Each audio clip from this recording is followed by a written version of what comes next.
Driving along Baymeadows Road, you may notice a blue sign that's usually not there. It's just one way the Florida Department of Transportation is trying to let drivers know these medians could be closed in the near future.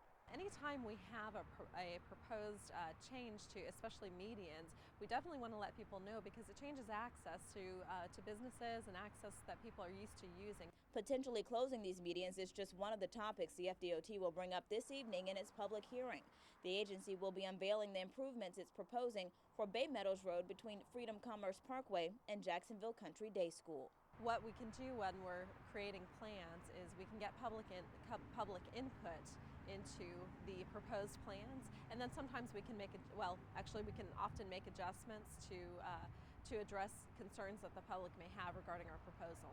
The proposed upgrades include adding turn lanes at multiple intersections and a new sidewalk. Installing those turn lanes would mean these medians would have to be closed. The FDOT could also purchase right-of-way where needed to widen some intersections. Construction would start in summer of 2016 and cost about $5.6 million. But the FDOT says it will not move forward until it hears from the community, which is why tonight's public hearing is so important.